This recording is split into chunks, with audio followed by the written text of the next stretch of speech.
And you just repeated the slur again. If it doesn't matter, why do you all keep questioning her identity? She's always identified as a black woman. She is biracial. She has a Jamaican father and an Indian mother. She's always identified as both. Why are you questioning that? Well, George, first of all, this is something that's actually a conversation throughout social media right now. There are a lot of people who are trying to figure this out. But again, that's a side issue, not the main issue. The main issue. Sir, one second. You just did it. You just did it again. Of the United States. Why do you insist on questioning her racial identity? You want me to talk? I want you to answer my question. George, now that you're... George Stephanopoulos of ABC, just putting on a clinic there showing how you handle a Trump surrogate when they show up on your network, not to let him just get away with saying whatever unhinged, dangerous, and hateful things they want to say. Byron Donalds was trying to push these horrific talking points from the Trump campaign and that Donald Trump was spewing each and every day since Vice President Kamala Harris became the presumptive Democratic nominee, and Stephanopoulos just shut him down. J.D. Vance went on Fox, and Maria Bartiromo asked J.D. Vance, "You're pretty much universally detested. You have a negative 24% approval. Tell us, did Donald Trump make a mistake picking you?" Watch J.D. Vance's nervous laughter. Play this clip. First, I want to talk about you because you've got a lot of people talking about you on both the Democrat side and the Republican side. You've heard the chatter. They're saying, some people are saying you were the wrong pick for Trump's running mate. What are you doing about it? Well, Maria, all I can do is go out there and prosecute the case against Kamala Harris. So over and over again on the weekend, we saw the Trump surrogates getting completely shredded and then pro-democracy forces showing up. Republicans like Chris Christie and Jeff Duncan and others pushing back and exposing the threat of Donald Trump and the MAGA Republicans. And this came as the Harris campaign announced the Republicans for Harris campaign within the campaign, highlighting very prominent Republicans as well as Republicans across the country, putting country over party and voting for Vice President Kamala Harris. This is Chris Christie. Chris Christie went on the weekend news networks, and here's what Chris Christie had to say. Play the clip. Impulse. You can't imagine that anybody who understands anything about politics would say, hey, here's a great idea. Go to the National Association of Black Journalists and question whether Kamala Harris is really black or not. This is what happens, George, and this is how you can tell that this race is changing. Because what happens is, when Donald Trump's ahead and he feels like he's comfortably ahead, he is willing to go with conventional, smart political advice. As soon as he thinks it's getting close, he goes back to the greatest hits. You saw this at the convention when he didn't think he was getting the reaction he wanted from the beginning of the speech. He went back to the greatest hits. You saw it at the NABJ, and you saw it last night in Atlanta. Attacking the Republican governor. Right. Now, here's Brian Kemp, who he has attacked mercilessly since 2020, sponsored a primary candidate against him, who, by the way, Kemp got 70% of the vote against in the primary, beat Trump's endorsed candidate. And this is a guy who won big in 2022 when lots of other Republicans up and down the ticket, including in Georgia, were losing. And so to attack Kemp is a stupid thing, but this is who he is, George. This is personal. He's juvenile. And so he's going to continue to attack not only Brian Kemp, but the women of Georgia should have heard loud and clear last night. He attacked First Lady Marty Kemp just as viciously as he attacked the governor. And that's the greatest hits. That's what he'll go. You hear Chris Christie there saying, look, this is a changing race. One of the more pathetic things was other Trump surrogates like Markwayne Mullin, the Republican senator from Oklahoma. He showed up. Spoke with Dana Bash, and what Markwayne Mullin was upset with apparently was at Brian Kemp, the Republican governor of Georgia, for not showing up to Trump's hate rally where Donald Trump just spent the time attacking Brian Kemp, and Trump was posting on his social media platform attacks at not just Brian Kemp, but Brian Kemp's family, Brian Kemp's wife. But to Markwayne Mullin, Mark Wayne Millen, MAGA Republican, goes, you should just do what Donald Trump tells you to do, Brian Kemp. Watch how pathetic this is. And then, Dana Basher, I think, at least did the right thing here, where she was like, even if that means overturning the results of an election, that's what you think Brian Kemp should have done? Here, watch this. Play the clip. If you want to dive into the difference between what's happening with President Trump and Governor Kemp, you have to really talk to them about it. I'm not involved in that, but I do know that it was personal to President Trump when Kemp came out and aggressively sought President Trump's endorsement,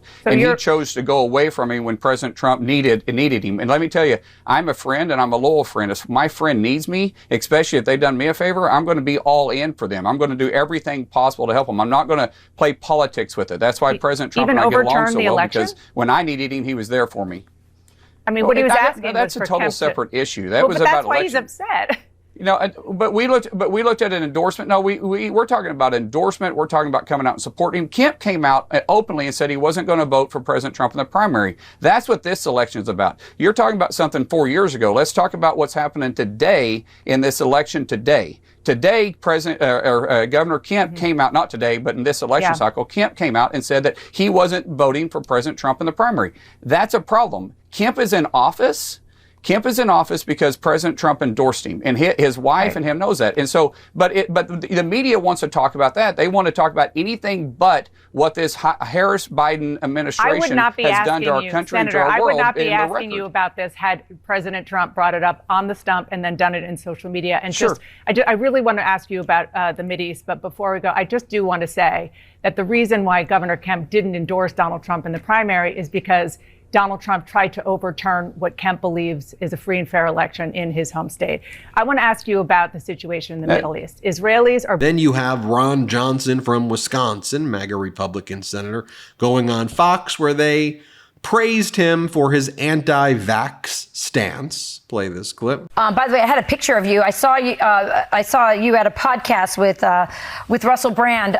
He was cross-legged interviewing you. You were in your suit. I thought it was such an interesting shot because you two couldn't look more different. And yet both of you, I think, were two of the most courageous people during the COVID pandemic scam. And both of you have also stood up for those who were vaccine injured. So I just really want to thank you for your courage because I really appreciate it. It was a fun interview. It was. All right. Thank you, Senator. Thanks, Senator. All right. Then we have the former lieutenant governor of Georgia. You have Republican Jeff Duncan. And here's what Jeff Duncan had to say. He said, look, Donald Trump is a felon. He is someone who's been found liable for sexual assault. This is a threat to our democracy. Here's Republican Jeff Duncan. Play the clip. But he also went after the sitting governor, who happens to be a Republican. Let's listen. Your governor, Kemp, and Raffensperger are doing everything possible to make 2024 difficult for Republicans to win. Kemp is very bad for the Republican Party. He wouldn't do anything. He could have ended the travesty with a phone call because I did nothing wrong. Kemp is your former boss. We served together for sure. Brian Kemp has forgotten more about being a Republican than Donald Trump knows about being a Republican. Brad Raffensperger and myself included, we have done more for the conservative cause than Donald Trump has ever done. This is now starting to not be Donald Trump's problem. This is starting to be the Republican Party's problem. We have to call him out for what he is. He's a felonious thug who walks down the street and throws sucker punches at people like Brian Kemp, like African-American journalists, like John McCain, and the list goes on and on and on again. And the Republican Party is content sitting across the street watching it happen and not calling him out, not jumping into that fight and saying, you are wrong for us. This 10% in the middle, which now feels like it's growing to be bigger than 10% in the middle, that's going to decide this election, are paying attention. And I've never seen a human be more self-destructive than Donald Trump the last 2 weeks. He continues to do it over and over and over again. And when he loses, and the Republican Party finally catches their breath and wakes up and says, we need a GOP 2.0, there'll be some people around, but it's going to take time to fix. My hope is that Kamala Harris ends up being a blank canvas for us to be able to help work these new policies and new ideas into place. That's the risk I'm taking as a Republican voting for Kamala Harris. Final word. Have you heard that the flavored air category is quickly becoming the leading alternative to vaping and smoking? It's a whole new movement towards better habits, led by the sponsor of this video, Fume. Fume is an award-winning flavored air device. Flavored air isn't like vaping. If vapor was compared to sticky soda, Fume cores are closer to herbal teas. Fume has lots of delicious flavors to choose from, like crisp mint and orange vanilla. With flavored air, you can satisfy your oral fixation through a passive diffusion system that utilizes no electronics, vapor, or combustion.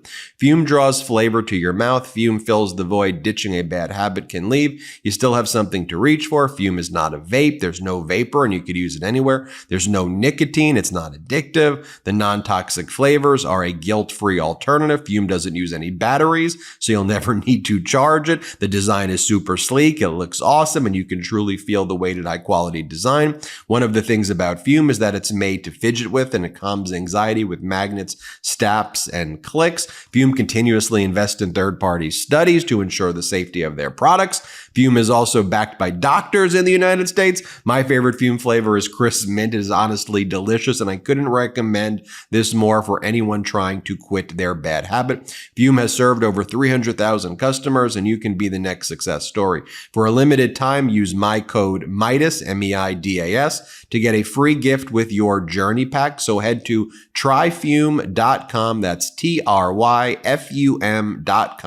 Tryfume.com. Use code MIDAS or scan the QR code on screen to get a free gift with your order today. Another clip here from Chris Christie. Let me show you this one. This is really important. And I'll tell you this, if she picked Shapiro on Tuesday, Donald Trump created Josh Shapiro. How so?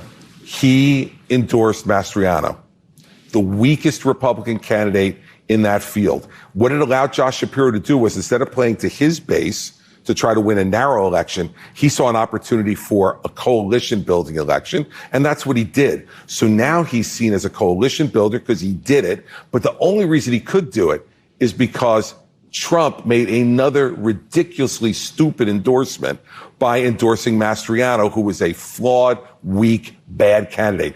If Josh Shapiro winds up winning and Trump loses Pennsylvania, he can go back to his decision in 2022 as planting the seeds for that loss. I mentioned the Republicans for Harris organization. Republican voters against Trump's been doing a great job highlighting these Republicans for Harris. Let me just show you some of these videos of former Trump voters who are now voting with for Kamala Harris. Here's Arwen. She's a former Trump voter. She voted for him in 2020, and she says no more. Play this clip. He's selling us these stories of vengeance and fighting, and that is not the kind of leader that I want to be leading our country. My name is Arwen, and I currently live in Kansas, and I voted for Trump in 2016. I did not vote for him in 2020, and I will not be voting for him this year. But of course, one of the newer reasons that I won't vote for him is his designation as a felon. Many roles that are vital to our country, including teachers, are required to have a clean background in order to fulfill their roles. And the fact that that is not true of the presidency is a big reason why I will not support him. I also do not like the way he seems to spew deceit and lies, and you cannot trust anything he's saying. You want to have trust in the person who's leading your country. It also seems that he is inviting the Republican Party to delve deep into hatred and divisiveness and violence. He's selling us these stories of vengeance and fighting, and that is not the kind of leader that I want to be leading our country, because I want our country to come together instead of come apart. So whoever the Democratic nominee ends up being, I intend to vote for them. Over the weekend, we got to see this video as well, a former Trump voter.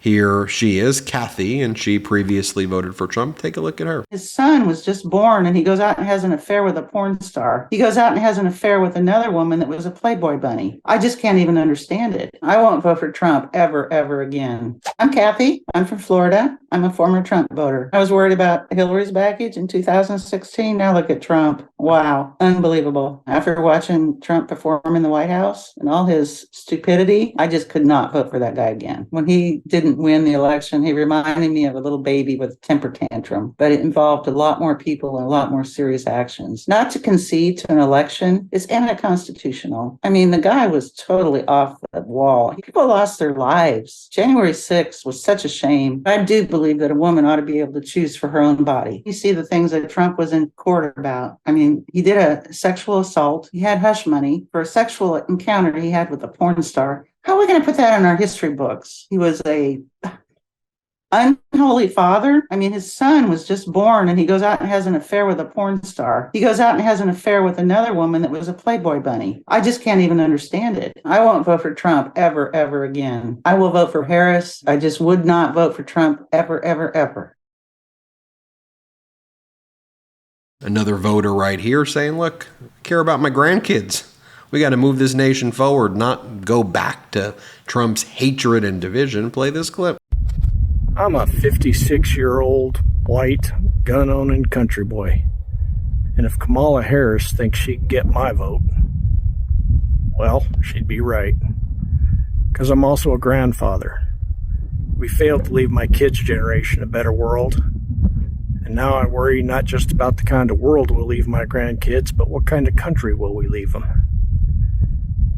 That other guy, I'm also a veteran from a long line of veterans. And he's just not safe. So yeah, I'll be voting for Kamala Harris because she wants to move us forward. By the way, the MeidasTouch network has unearthed more footage of Shady Vance in the past saying things like, Donald Trump is the same as an opioid. He compared Donald Trump to an opioid. Play this clip. Absolutely. It doesn't make sense in some ways, and in other ways it makes all too much sense. Yeah, it's unfortunate in a lot of ways because I think in many ways what Trump is just another opioid. He's something that's going to take the pain away. He's going to make people feel better for a little while. But at the end of the day, the problems are still going to be there, and Donald Trump isn't going to make them. And let's talk about the problem. Another clip that we've unearthed of Shady Vance. Play this clip. Joining us now, former Marine, Yale Law School graduate, and author J.D. Vance. He's out with the new book, Hillbilly Elegy, a memoir of a family and culture in crisis. And a lot of the themes of the book relate to why we've seen voters respond to Donald Trump, something we've talked a lot about here on the show. J.D. wrote about that connection in a New York Times piece entitled The Bad Faith of the White Working Class, which reads in part this. A few months ago, I visited with a few teachers from my old high school. One told me that after a student, a bright young man from a rough home, stopped showing up to class, she drove to his house on a school day to check on him. She found him and his 7 siblings home alone. Her promising student too preoccupied with tending to his brothers and sisters to care much about school. A younger teacher, listening intently, sighed. They want us to be shepherds to these kids, but so many of them are raised by wolves. In the white working class, there are far too many wolves. Heroin, broken families, joblessness, and more often than we'd like to believe, abusive and neglectful parents. It's hardly surprising that into that vacuum has stepped Donald J. Trump. For many, he is the only thing left that offers camaraderie, community, and a sense of purpose. Wow. But it sounds like you think, welcome to the show, it sounds like you think that's a false sense of purpose. I do think it's a false sense of purpose, and I think that what's happened is where in these communities where everything is kind of fallen apart, folks aren't going to church, their kids are addicted to drugs, they don't have a whole lot left, and Donald Trump is one of the few things that they do have.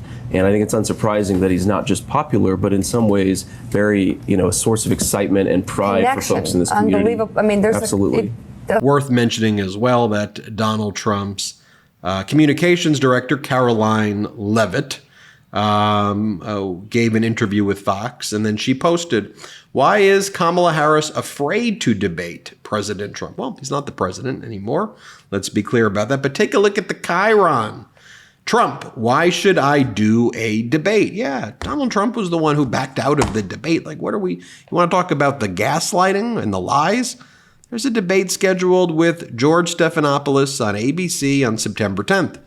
Donald Trump calls him Slopadopoulos. Slopadopoulos is what Donald Trump says, and has backed out of that debate. He says ABC is fake news and it's unfair, and that's why he's backing out. just whiny, petulant behavior right there. And it's obvious why Donald Trump is now trailing in even the Real Clear Politics average, other national, the 538 average, all of the major averages, and in the swing state polls.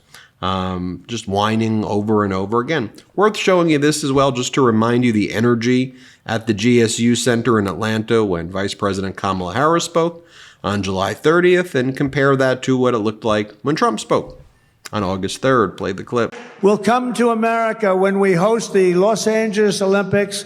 And by the way, which I was president, we happened to get it. I was the president. I also got you a thing called the World Cup, which is coming very soon. So tell me what you think, folks, in the comments below. But I wanted to highlight for you what went down with those various appearances. I just think the momentum's going to keep on building. Let me know what you think, though. Hit subscribe. Let's get to 3 million subscribers by the end of August. Do you think we can get there? Just 200,000 plus more. Let's get there. Thanks for watching.